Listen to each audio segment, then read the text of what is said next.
And now, for your listening pleasure, here's Polizzi and Rose, covering the week of media, marketing, and digital content news. This Old Marketing. Take it away, boys. Hello, my friends. This is Robert Rose, and welcome to episode number 279 of This Old Marketing, recorded on Thursday, July 8th, 2021.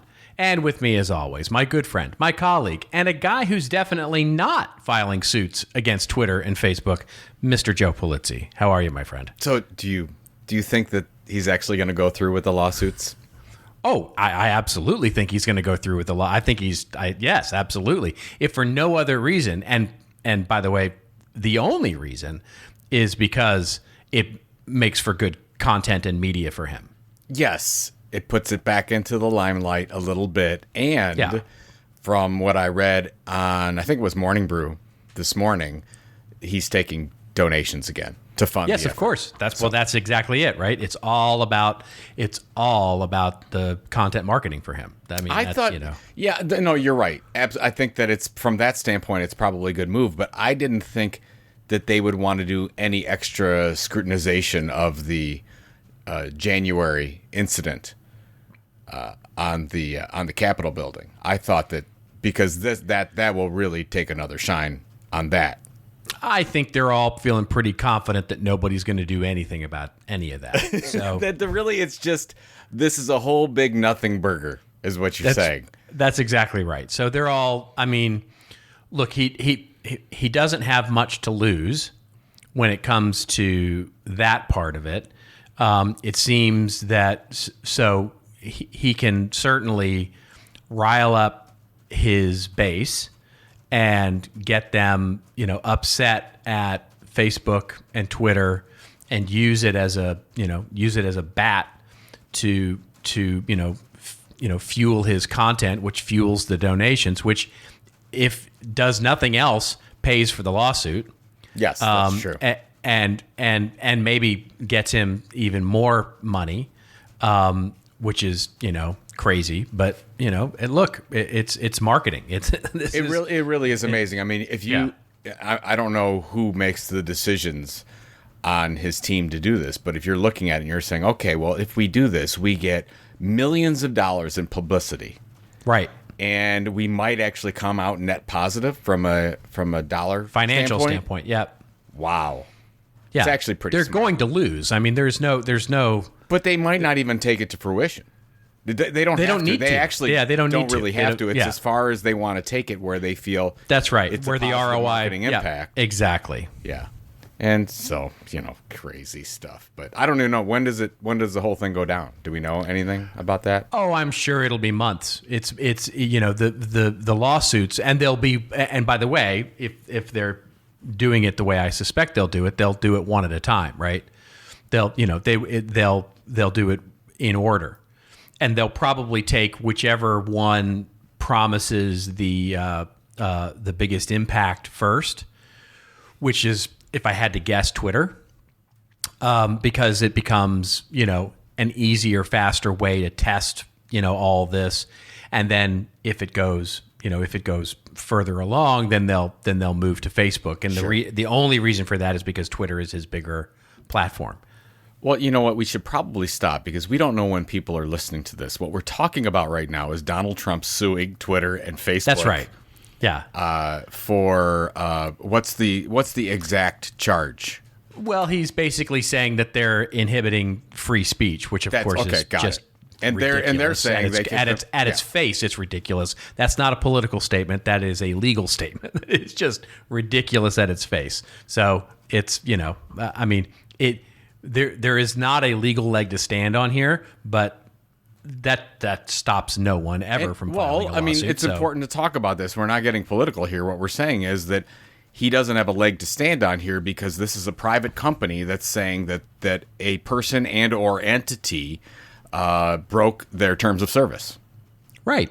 That's it. That's exactly right. And by the way, this is a private entity. This isn't like a governmental entity where it's a different situation. It's a private company that's making a decision not to serve a customer, or whatever the Twitter customer relationship is, and they have the right to do that based on their terms of service.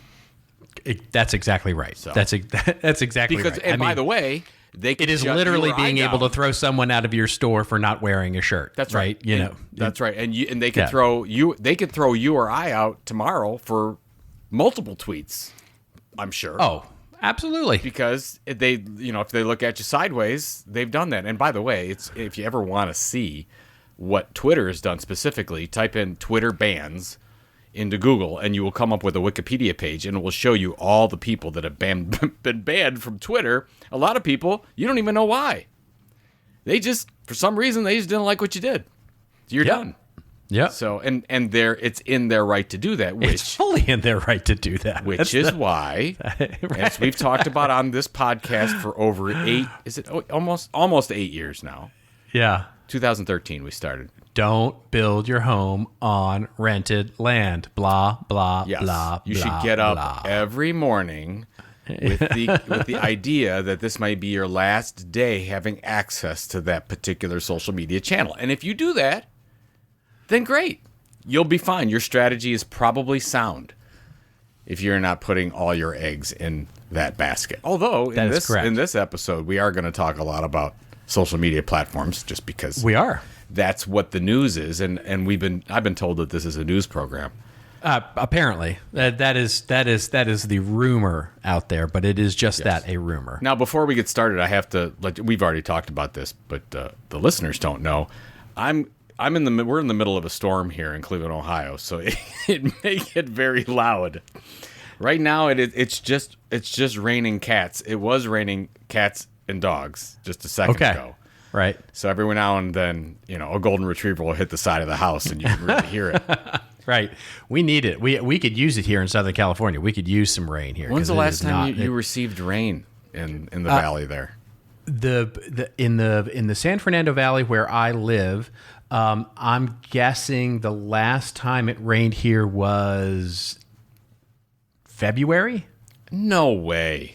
Yeah, it may have been March, may have been early March.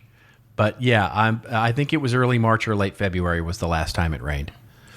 Yeah, it doesn't rain here, dude. It just doesn't rain. And it's bad. We're in a drought for sure. It's so strange about this whole climate change thing that people think isn't a thing. If I read this is in New York Times Daily this morning, and this would be Thursday morning, and they had a small featurette on Chicago and Chicago being part of weather patterns and change. And they say normally you'd think that Chicago's a great place to be to protect yourself because you're not on one of the coasts. You don't get extreme heat or extreme cold. You just get Chicago. It's kind of the same as Cleveland. But they were talking about how the river in Chicago is high and the lake is low. And they're talking about how it's been raining so much, but it's so much hotter that it's drying out faster. And it's just created this weird weather pattern. And then it showed an overhead picture of the beach in Chicago. And it basically, you have to do a double take. You're like, in 7 years, this is how much beach Chicago has lost. And you're like, you got to be kidding me. So wow, that's amazing. It is amazing. So if anyone gets a chance, just go in and whatever Chicago Beach overhead pictures. It was in the New York Times on Thursday, July 8th, and I looked at him like 3 times, Robert. I'm like, you got to be kidding me! The amount of beach real estate that's gone, and it's starting to eat into actual apartment buildings and things like that. I didn't even know that was a thing. So hey, the more you know.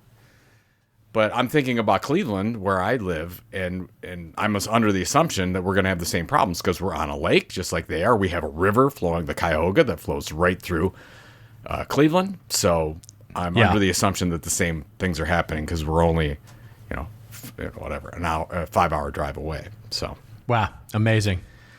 Yeah. Well, I would try as you were talking. I tried to pull it up here and. Went to a news website, and crashed my browser because of the number of pop-up ridiculous advertisements came up. And basically there were literally 7 pop-ups that came up and basically crashed my browser. So you got that. Thanks a lot, ABC Chicago. Is there still, let's talk about the marketing aspect of this situation you just went through. Yeah. Are pop-ups still something that you think is a good idea for businesses? Oh, I've never thought they were a good idea. I've here's the thing. Here's what I've acknowledged, and I learned this at Content Marketing Institute. I've always hated pop-ups.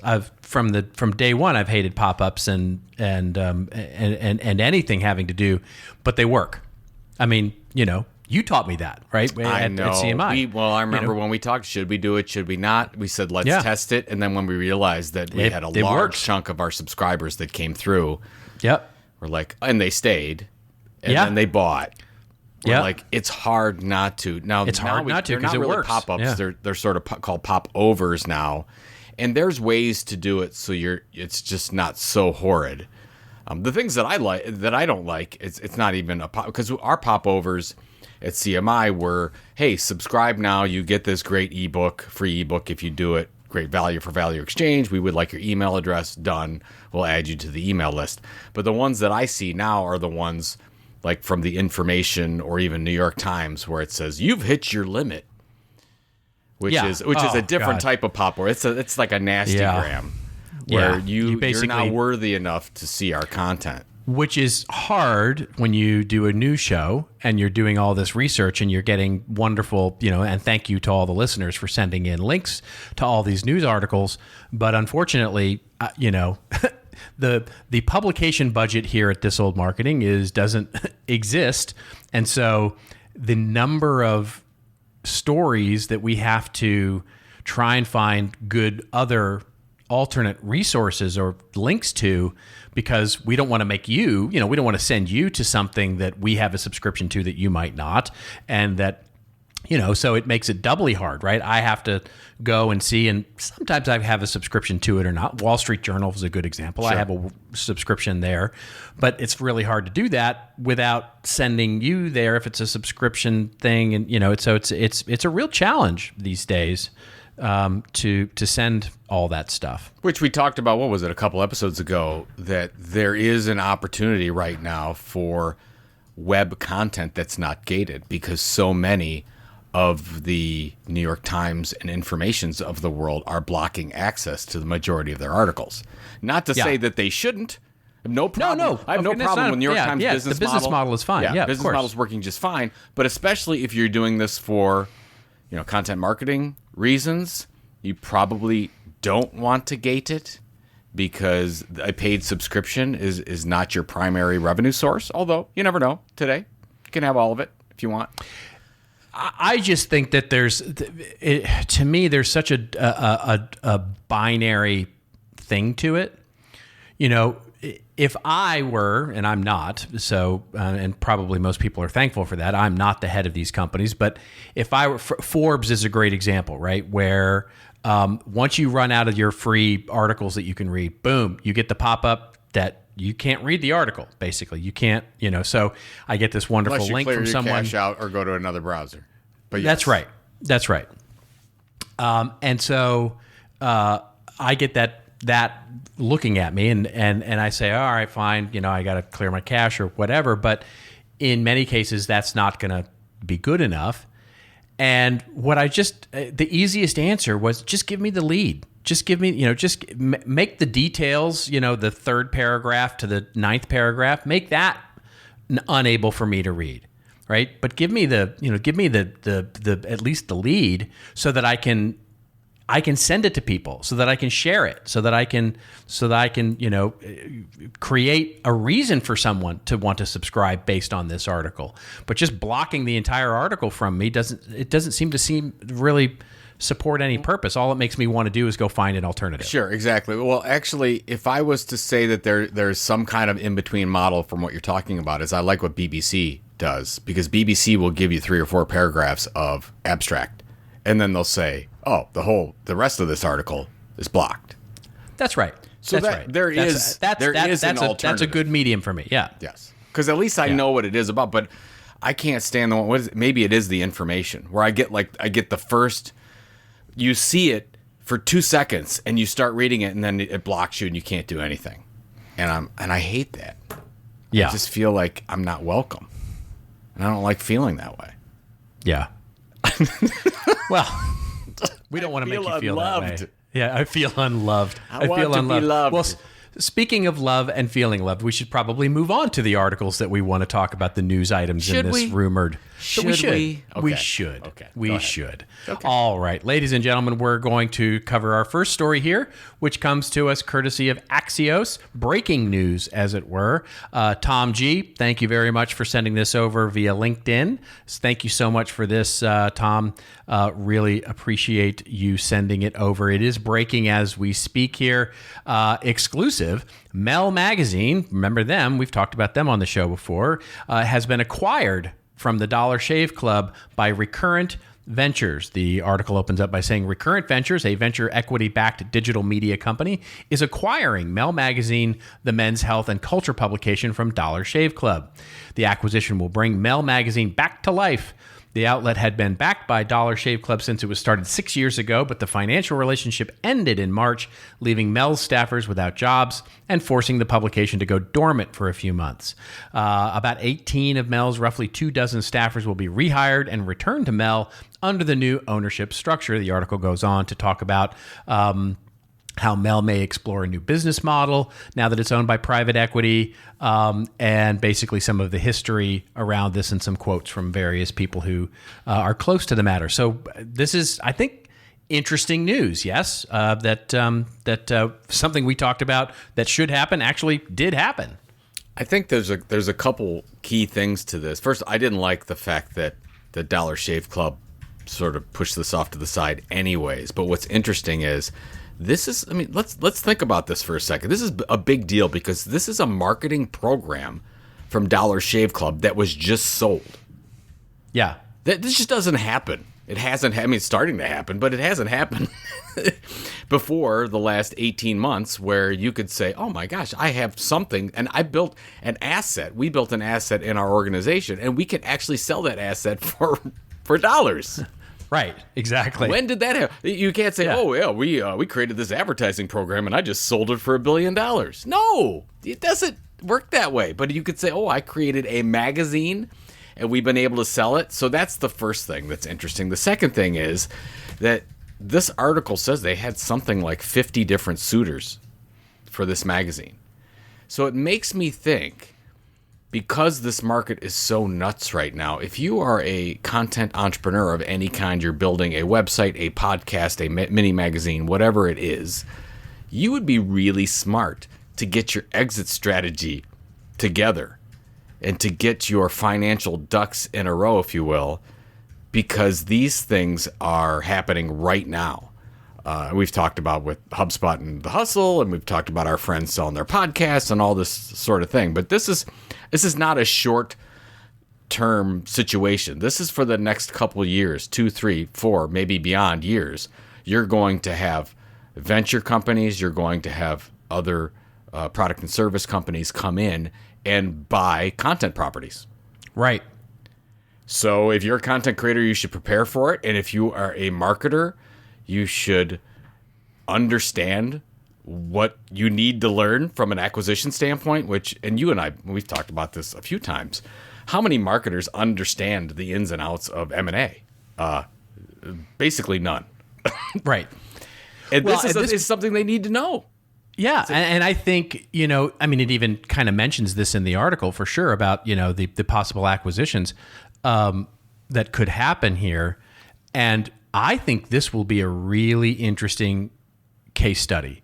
If Recurrent Ventures can, I mean, I used to say all the time that the main job of the private equity was to polish the rock, right? They buy little companies, they polish it up, they get it all efficient, they handle all the costs, and then they sell it, right? That's the way they make their money. They flip them. They flip houses, basically. Sure. And so if they can do that with Mel and sell it off to a brand that needs this kind of content marketing platform, and by the way, sell that to the employees as well as the brand, because it's a dual sale here, right? Because you got to figure all those people who were laid off. It's like, oh, now you're going to go over to, Procter and Gamble, or you're going to go over to, some other company. And was it P&G? It wasn't. Who bought Dollar Shave Club? Was it P&G or Unilever? Unilever. I always forget Yep. that. Yeah, thank you. So if it's Procter and Gamble now, and I have to imagine all those employees are like, oh, really? Same old story, chapter 2, and quit. So they have to sell both they have to sell the team as well as the other people about why this is a good idea. But if they can do that, boy, that is a great case study for this. I'm really interested to see if this prods marketing folks and creators to do something. Most creators content creators I talk to, don't even think about selling their thing, that anyone would ever want to buy it. And I'm like, you'd be surprised. Oh my gosh! You can build if you build a loyal audience. You can do a lot of things with that. You can sell products and certain. We're going to talk about this later. You can monetize it 100 different ways. And you could sell the whole thing if you want to, depending on what your goals are and what you want to do the rest of your life. Well, and boy, if this doesn't make an argument for not building your home on rented land, because let me tell you, the number one thing that will get you the valuation that you already have in your head if you're a content creator is how much of that audience is proprietary and owned by you, right? How much of it is addressable? Because that's the first thing they're going to ask. It's the very first thing, because that's the value. The value is the audience that you have and can reach whenever you choose to. If you go to them and you say, oh, we have 1 million followers on Instagram and 500,000 followers on Facebook and 50,000 followers on Twitter, they go, yeah, that's nice, but it doesn't get you any valuation. Because, you're just an influencer at that point, and it's all about you. The entirety has to be around the audience that you can reach, and when it changes ownership, they can reach too. That's what they're buying. That's what, and that's what we need to understand as marketers, and how media companies are valued, and I mean, you taught me that, years ago, right? With coming out of the media business. Well, think about it. It's such a great point to spend some time on, because if you think about the social media influencer today. So social media influencer is probably on Snapchat, TikTok, YouTube, not Facebook. Twitch, yeah, right? Right. Twitch. Yeah, so let's take those. Yeah. And you'll Thanks, say, boomer. Yeah, exactly. You'll say that those are the social media influencers.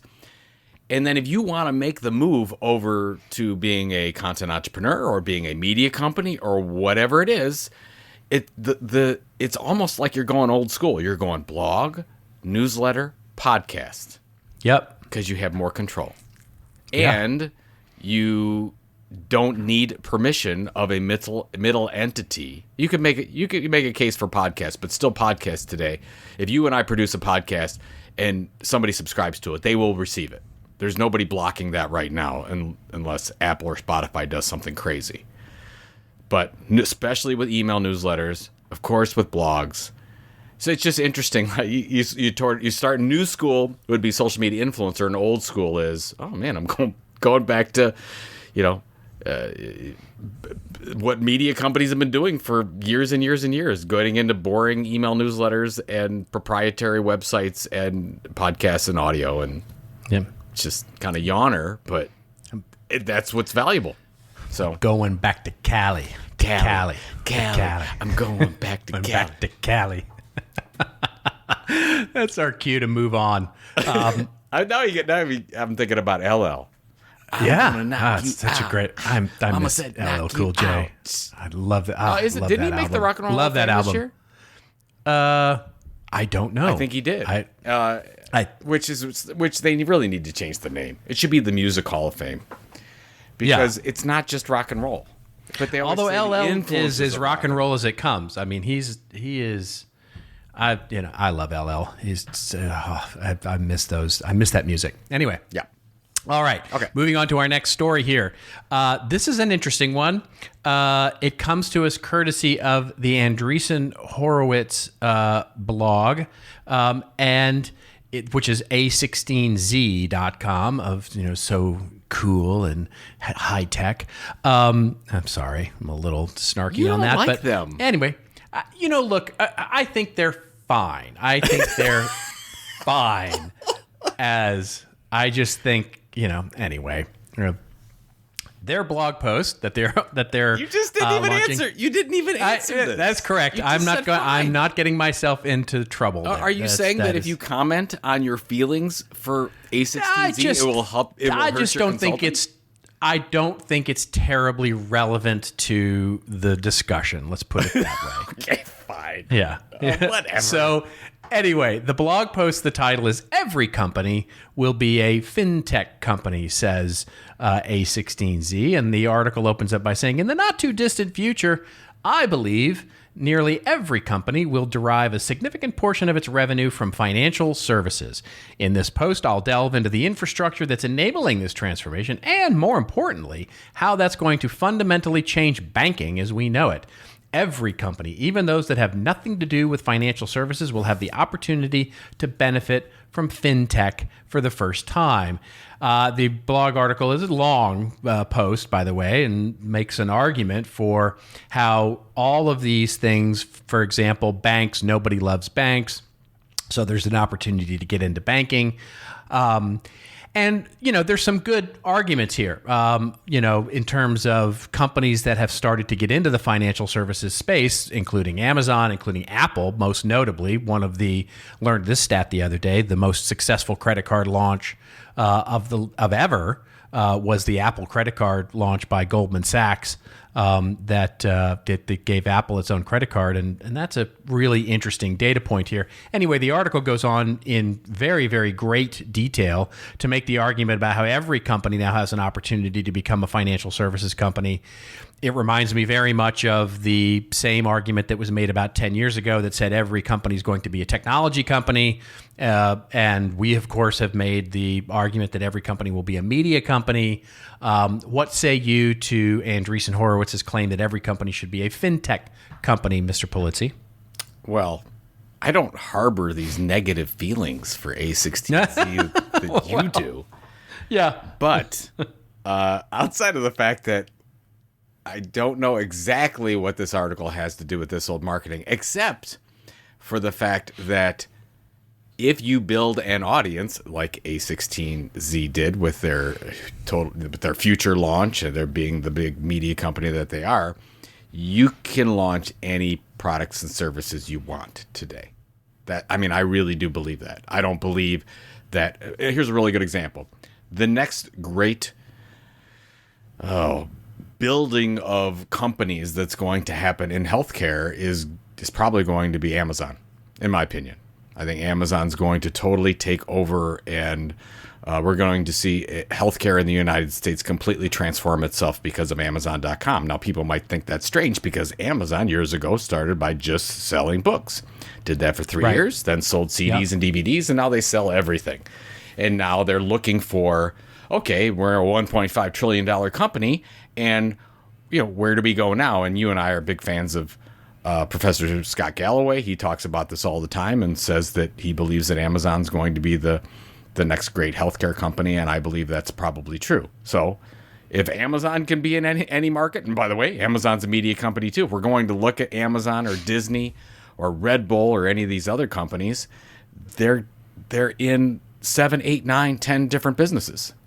So if I look at an article that says every company will be a fintech company, the point is if any company wants to sell financial services, they can if they have an audience of loyal customers to sell to.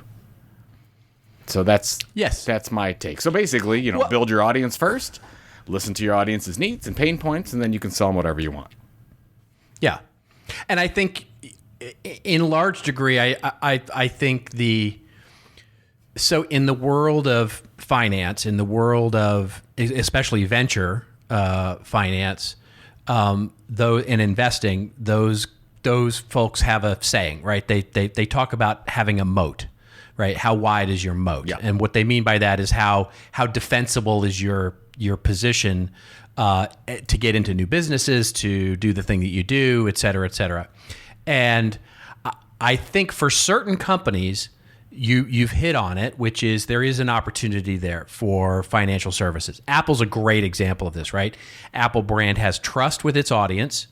It has the capital to be able to do this, and it has the ability to do and float in terms of to extend things like credit, et cetera. Starbucks is another great example of this, right? There has been very interesting discussion in investment circles around how really Starbucks is more of a financial services company than it is a coffee company, because of the amount of people who get Starbucks cards and buy, but don't ever actually execute on those things.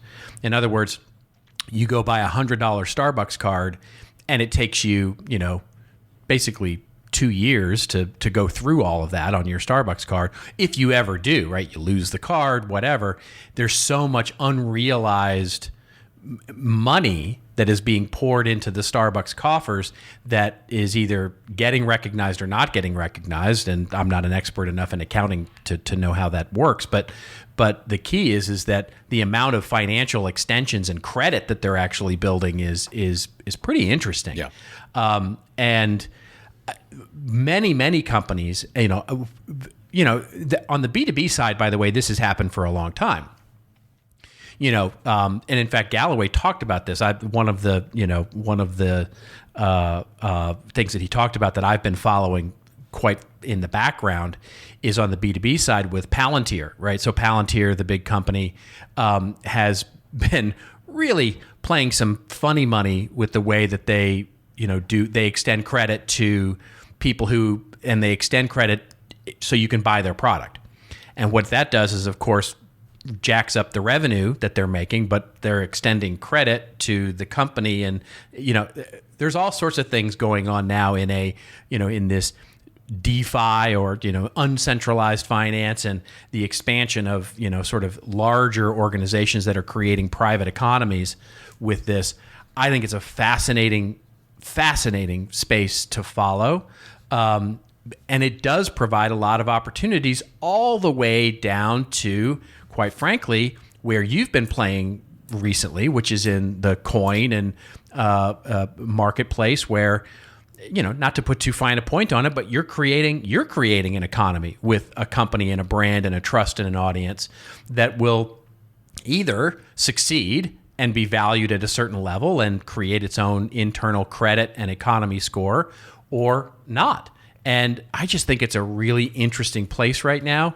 I'm not sure how much I buy the argument that every company should do this or has the opportunity to do this, because I don't think every company is going to recognize the same kinds of benefits as those that really want to focus in on, creating an internal economy for their audience. Sure. But I think it's a huge opportunity, that's for sure. We could go down we should actually go down the rabbit hole sometimes with decentralized autonomous organizations, because we should. A DAO is not something that I was aware of outside of 6 months ago. And as I've been going down and trying to figure out this whole Web3 thing, which is really about,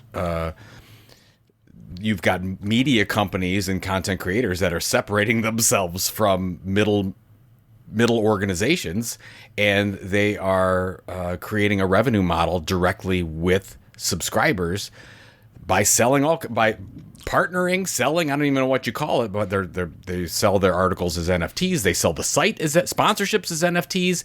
Each article can be individually owned by the creators or multiple creators, and you even see it on the Ethereum blockchain at the bottom, who owns what and how it's monetized, and people can tip.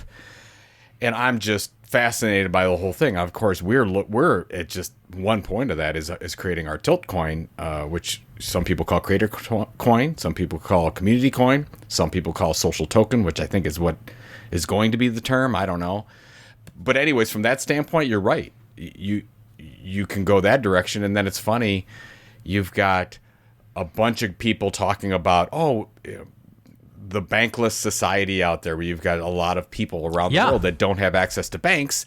And you've got, we need to get those people access to banks. And then on the other side, you got, they're saying, no, you don't. You need to give those people cryptocurrency like Bitcoin, and then they don't need banks. And then they can go peer-to-peer and, pay directly and don't have to go through another institution. So I think what we're going to see in the financial markets, kind of to come back to the original article, is it is completely wild, wild west. There's 17 different business models going on right now. Oh my and gosh, it's crazy. It's probably okay for your organization to start looking at experimenting at a couple things. Yeah, just to, I think just that's to play right. with it a little bit. I mean, imagine for a moment a world, just to your point on Amazon and healthcare, right? Imagine a moment where Amazon says, if you actually maintain a Platinum Prime membership, we give you health insurance. I mean, which might happen, by the way. Of course, I would be surprised if it didn't. Yeah, I wouldn't. I wouldn't. It wouldn't surprise me at all. In other words, you're already buying things from them, and if I have the opportunity to finance my health insurance. And this is top of mind for me because I just had a birthday and my freaking insurance went up again. And it's just, it's insane. It's insane how much money I spend on health insurance. It's just ridiculous. But, and given how much I use it because I'm a very healthy boy. But, anyway, not to get off on a rant, but this is a real opportunity. And it's also, and I know you're going to talk a little bit about this later, which we talked about the NIL, the college, sort of name, image, and likeness. Yeah. There's a lot going on right now in terms of the open economy and decentralized finance and all this kind of stuff. And it's just going to get really, really wild here over the next couple of years. I think that's where I'm trying to talk to people where they say, Joe, I don't understand crypto and Bitcoin, whatever. And I'm saying that's just one part of it. Bitcoin is important because it's a decentralized. The least interesting part. It probably is. It's actually, though. I mean, if you're in the space at all, it's known as the boomer coin. Right. It is the oldest of them all, and it's very, very boring if you look at it that way. But you have all sorts of things going on. And with social tokens and with these new business models and with people actually being able to monetize their own time and themselves on whatever platforms, and it's crazy. So yeah, it would be worth spending more time. We should probably do a special episode on that. We could do a special episode on it. I would like to do one on decentralized autonomous organizations because I think even that term frightens people. Like, what? Yeah, that's right. But I would like to know what, because I've been trying to go to articles and actually figure out what that means and what's that business model, particularly for creators, because you don't need, I guess this is what I've come to.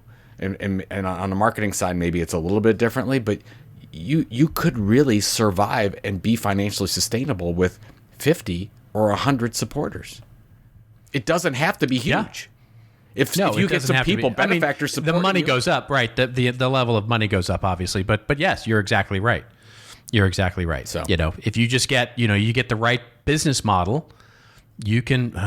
Anyway, yeah, you're right. We should do a whole thing. Yeah. Well, look at Beeple selling his. We made fun of it a couple of months ago for selling $69 million worth of NFTs, but he's set for the rest of his life because of one person. That's right. Well, that gets into a whole other thing that we won't. We're not going to get into right here. No, just so you know, because I do pay attention to NFT and the collectibles market. You saw the big blow up in February and March, and then it went way down, and now it's coming back. Yeah. So you just so you know, all right, it already hit its bottom. Okay, Joe. All right, good boy. Good boy. You are good boy. Oh, get off my lawn, Robert Rose. I need health insurance. I'm old. Okay, oh, my goodness gracious. All right, ladies and gentlemen, that is our cue to move on to our next story. What we're going to do here is just have a discussion around 4 stories that came out this week because they're all related. So let me just quickly run through the headlines here so that we can sort of talk about all of them. The first comes to us courtesy of Marketing Dive, which is just a very interesting story, which the headline is, "We're no longer a photo sharing app," says the head of Instagram. And the article basically talks about how really they're moving and want to move very quickly to becoming a video platform, much in the similar vein of TikTok, of course, YouTube Shorts, and other platforms that focus in on doing video. And so there's an article about how they're changing a bit of their business model to be that. The other story that we'll are all talking about is TikTok, because TikTok is, let's talk about TikTok. It is in the news. The headline that we'll link to in the show notes, one from BuzzFeed News, a great example, by the way, of one where we had to find something that wasn't hidden from you. So not necessarily want to link to BuzzFeed, but BuzzFeed was the one that had a free article. It says TikTok is testing letting you pay for a video from creators, kind of a shout out, kind of a cameo kind of platform. Also, TikTok is the future of busking, says the BBC News, which is talking about how a lot of people are looking at creating platforms that are actually revenue generating off of TikTok. And that goes back to the other story about how they'll now let you pay for some of these things. And then finally, just to prove that it's actually happening, we'll link to actually a TikTok article from their newsroom, which talks about Ed Sheeran, who did a TikTok show and breaks the record with 5.5 million viewers. And by the way, folks, that's real. 5.5 million viewers is simultaneous, that live viewers. Yeah. That rivals cable and broadcast television these days in terms of a show. So that's a real broadcast, and talks at great length about how the number of subscribers that they had got in and how many people were there and the popularity of the show. So with all that in mind, Mr. Polizzi, what say you about TikTok monetizing the platform and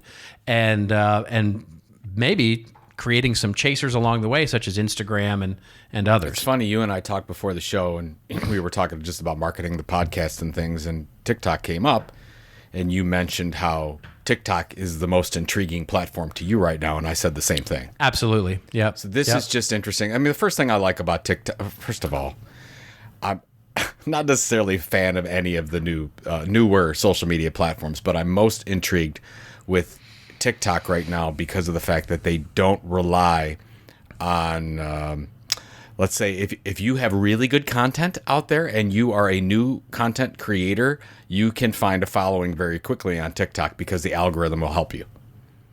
Yes. And that's where I think it's different from other platforms, let's say Twitter or LinkedIn, where you really have to work hard to build an audience first. It takes years and years and years. With TikTok, you could create a very large audience in a short period of time if you've got really good, entertaining information.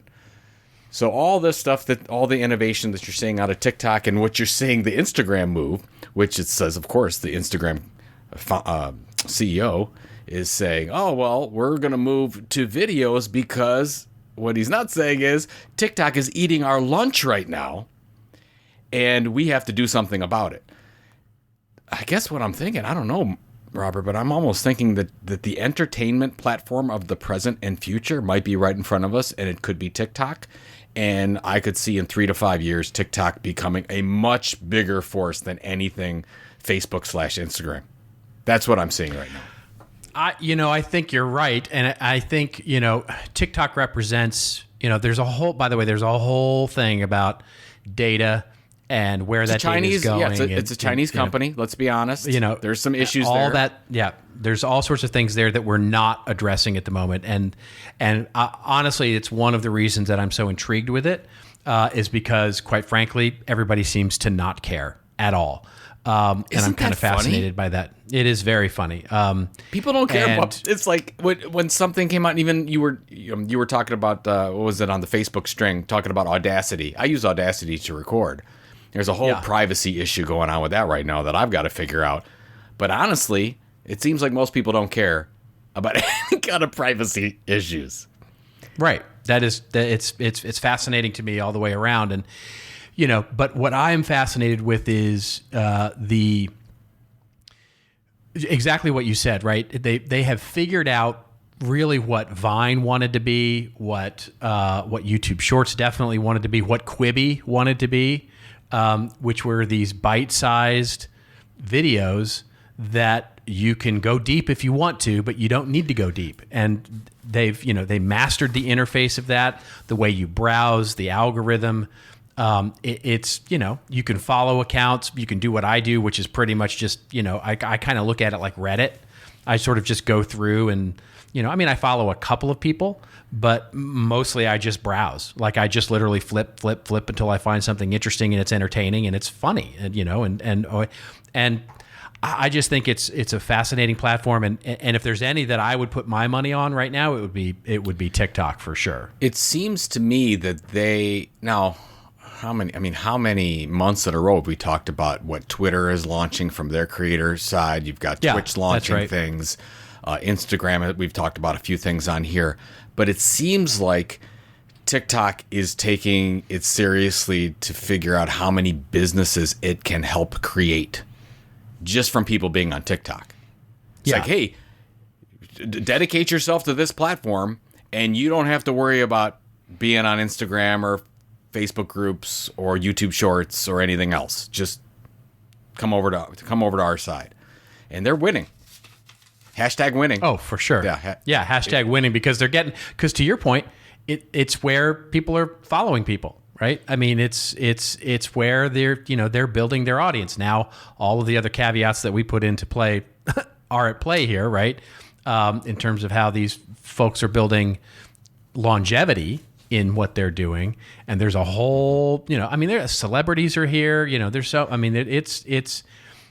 they're doing what everybody else wants to do. And I think it's a strategy, winning strategy for them for sure. Well, we're talking about the articles. I mean, you and I cover it more than most regular people, but just talking about some qualitative information for me personally, for the past many, many years, I get clips from friends and they'll send me, watch this YouTube clip. In the past year, it's been something from Facebook Messenger or something on Instagram. I would say 90% of those people that had sent me stuff in the past from other platforms are all sending me TikToks now. Yeah. And it's really the first reason why I started to become intrigued with it, because it just happened over the past 6 months. It's like dominoes. They're all falling.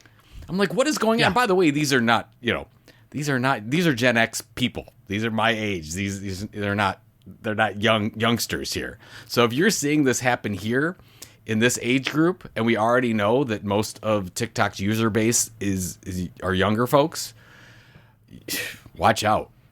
They're gonna subsume even the Facebook Boomer Plus generation crowd. So which is weird to say, by the way. Yeah, it's and you're seeing it on Reddit too, right? When the videos used to all be basically YouTube videos, and now increasingly on Reddit they are TikTok videos, right? They're I think you're seeing that more and more and more. And by the way, so one of the stories we linked to is, of course, that they're testing this Cameo like shout out feature. Just to the previous conversation around fintech, because it's almost like these shows that we do have a little bit of thought behind them. Guess what TikTok has and has had for some time? Its own currency that they call TikTok coins, and you earn TikTok coins by doing things where you can tip people, etc. But now with this new shout out feature, you're going to be able to use TikTok coins to request a shout out from one of your favorite creators. How does that, celebrity? Can you detail that? I mean, that's important. Can you detail that a little bit? Like, so let's say you want a shout out. I mean, I know it's only in a couple countries right now, but then will you take your credit card or PayPal or whatever it is, or Zelle, and then do you buy TikTok coins so you can purchase the shout out? Is that how it works? You can do that already. Basically right now you can tip people, right? So you can buy TikTok coins and tip people with it, right? You can go, oh, that's an awesome video. Give them a tip of TikTok coins. I don't know what the current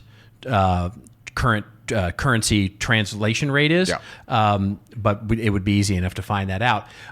But the idea of shout outs is going to be now you can go and ask for something, and once you receive it, in other words, I go to you and I say, hey, listen, can you give me a shout out on a TikTok video for a happy birthday?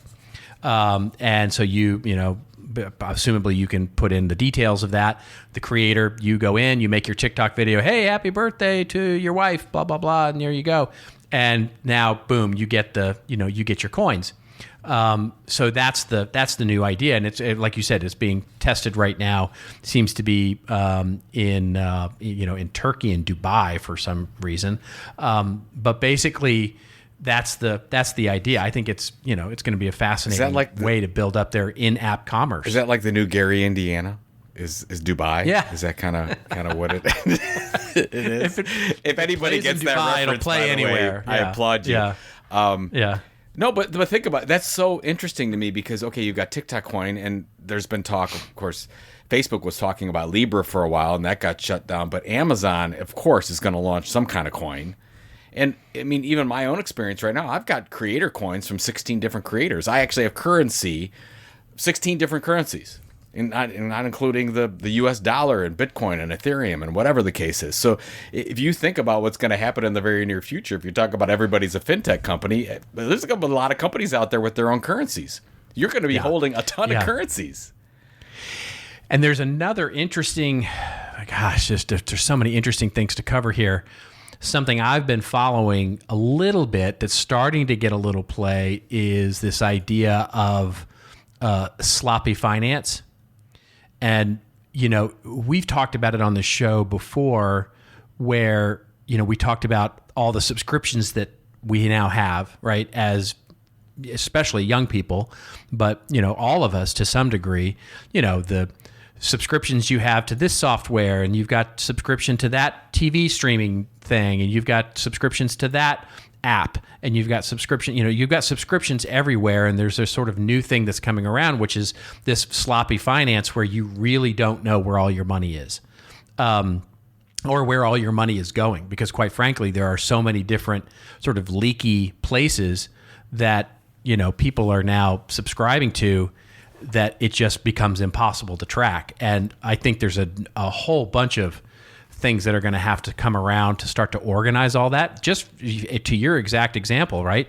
I'm sure you've got 4 or 5 apps that are tracking all of those things, right? Yes. That are tracking all your different currencies and coins and places and investments and banking and subscriptions. And it's like, that's going to have to become simpler as well. So there's a whole economy to be built up around that too.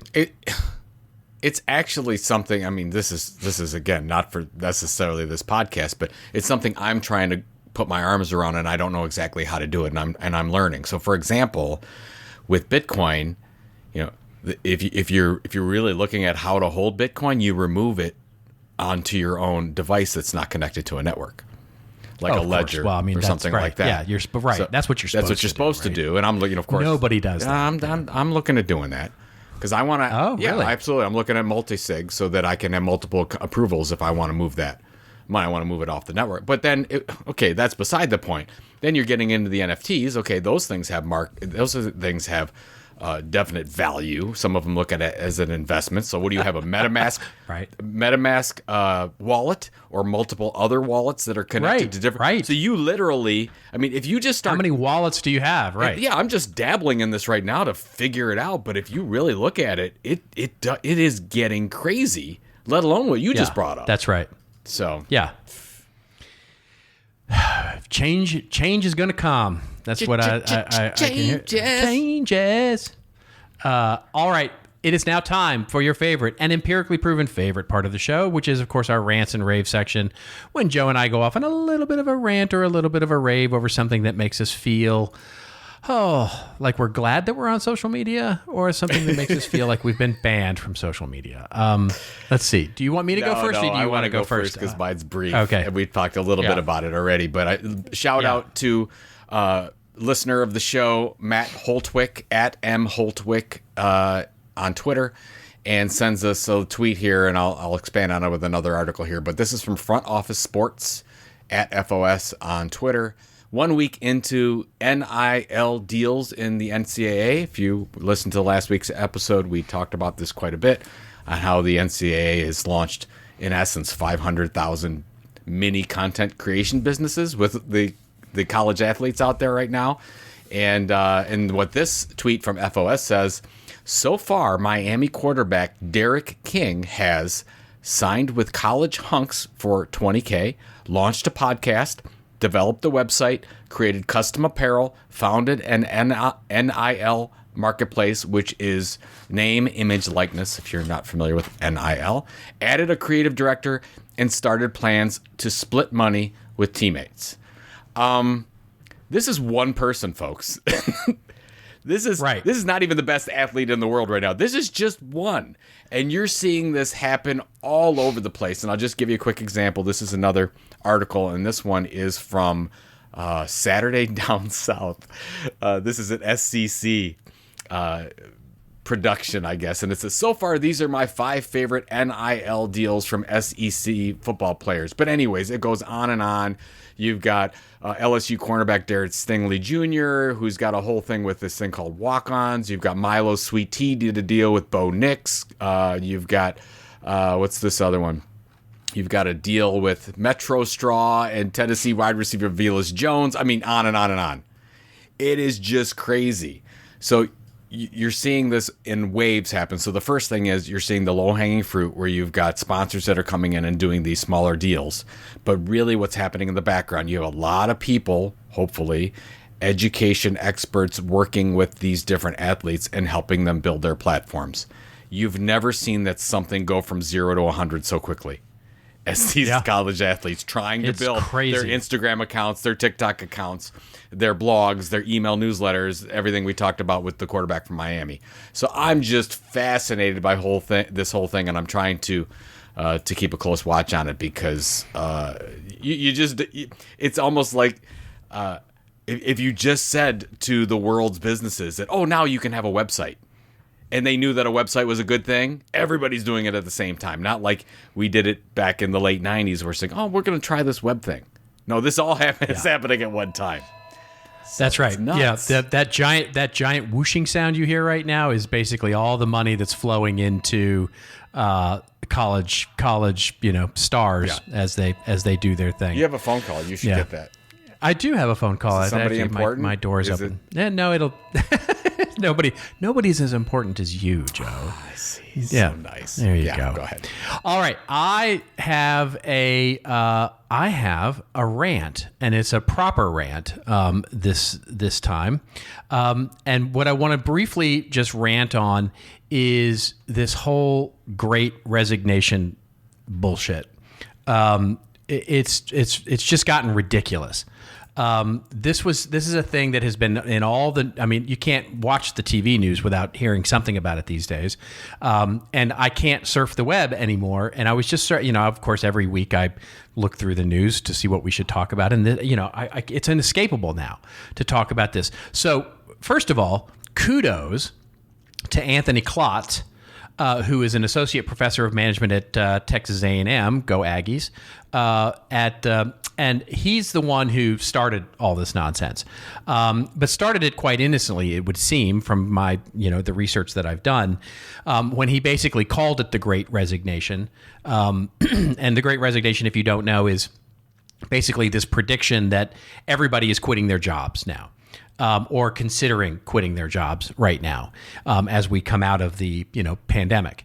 And it's the so much silliness around this now. It's just getting to the point where it's becoming, to quote Family Guy, it's grinding my gears. And the sensationalist headlines, right? So I saw one headline that was like 1 in 4 workers are considering quitting. 60% of workers are considering quitting. These are all real headlines. And then I found the sort of piece de resistance, which sort of inspired this rant, which was, of course, from Business Insider, because where else would it be from? 98% of workers are considering quitting their jobs, said the headline. And the ridiculousness of that is just, first of all, just mind blowing. And then the last one that I'll mention is I saw an ad a headline in one of the agency magazines. I can't remember if it was Adweek or Ad Age, one of the two, that said basically ad agency professionals are quitting left and right. And a high percentage of them. And first of all, no, stop, take a breath. They're not suddenly quitting. We are not suddenly quitting. Yes, quits as measured by the number of people who quit their job or resign from their job personally, not, in other words, not layoffs, not getting fired, has been growing for 10 years. Since 2010, basically since we came out of the last financial crisis. And basically, it's an interesting trend that has been happening over basically the rise of the great economy that we are in now, that was disturbed, of course, by the events of 2020, but it's been rising steadily for the last 10 years. So this isn't something that we've just suddenly discovered in 2021. This has been something that's been going on for 10 years. And in fact, the idea that now it's sort of growing is only in comparison to guess what year? Guess what year that this is in comparison 2020. to? That exactly right. 2020. In 2018, there were tons of breathless articles. Went back and looked. Tons of breathless articles. 60% want to quit their job in 2018. 60% want to quit their job back in 2017. And I'm wondering if it's the same 60% that said it again in 2021. The Bureau of Labor Statistics has reported that in October of 2018, 2.3% quit their jobs. Right, that was May of 2018. May of 2019, number of quits 2.3%, same as 2018. 2020, 1.6%. Of course, nobody was quitting their job last year in 2020. Because they were staying home. Everybody was right. Everybody was staying at home. Now, here's the fun fact: May of 2021, yes, the number of total separations, meaning the number of people who are getting laid off, quitting, or fired, did go up. Pre-pandemic numbers, of course. The number of quits, meaning people who job hop or decreased or basically quit their job, decreased to what it was in 2018. We're right back to where it was 2017, 2018, and 2019, 2.3%. And then where, if you look at the industries, well, of course, mostly in professional where's the decrease happening, not the increase? Because we know where the increase is, right? It's all restaurants and those kinds of industries. The decrease, where actually people are quitting in less numbers, professional and business services. And guess where agencies are in that? So this whole idea of the Great Resignation coming and that we should be, is just silly. It reminds me very much of the whole sort of, number of people who are going to quit their job because they're being forced to go back to work and all that. Yes, there's a small percentage of people who are going to not go back to their jobs because they're being forced to go back. This is a huge exaggeration that's going on in the market now. And I'm just, it grinds my gears, as it were, to hear about all these silly headlines. There are a lot of people who are thankful, grateful, and, very satisfied in the job that they have and are glad to be going back to it. But you don't see those stories. I see your point, obviously. I think that it is an exaggeration. I love the article that you shared. We'll put in the show notes from Sherm, talking about the fact that people have always wanted to quit their jobs. That's basically what you're saying, right? This is not a new thing. Exactly. People have wanted to quit their jobs. This is not a 2021 trend. This is not a sudden thing. This is not a pandemic thing. But I do believe, and I don't think this is not an article thing where you're seeing headlines, and I agree with you with the exaggeration. I do believe you've seen a shift in values from a lot of people that are saying that it's more important. Quality of life, being with family is more important than having that job. Doubt. I think that has really made an impact over the past 15 months. The reasons have shifted. Yeah. The numbers have not. And so that, one of the reasons, and I'm not certainly expert enough in this field to know, to sort of empirically with data say this, but what I've been reading is that one of the reasons that we have the labor shortage that we do now in certain industries is because what happened was people said, hey, during 2020, I got laid off. I got to go find work. And a lot of the industries where people's values changed, in other words, where in manufacturing, there were so many early retirements in manufacturing. In public service, there were so many early retirements where they basically said, look, I was going to retire next year anyway. Now that now that things were locked down for the next year, I'm just going to retire now.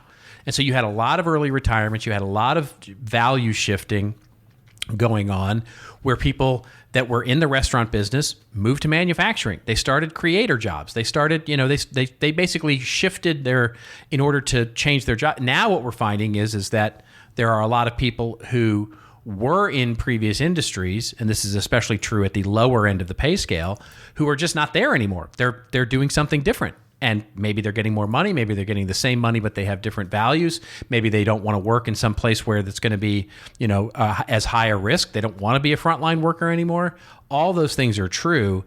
It's just what bothers me is that the breathless headlines that talk about how this is, in some way damaging, or in some way sort of, you all need to be afraid of this is really what the annoying thing is. It's the fear. Yes, it's the fear mongering that really annoys me. I see those articles and I see it as a positive because I look at them with the Wall Street Journal report that came out, I think last year, that said that we had our largest year of small business launches that we'd seen in decades. So you're seeing a lot of people start their own businesses right now. We just talked about the TikTok thing. A lot of people are able to create revenue in new ways that wasn't available before, including content creation. So I think that a lot of those people leaving, because we don't have that data. I wish we did. A lot of people quitting their jobs for whatever reasons this time are saying, I can start my own thing and not necessarily go back to another job.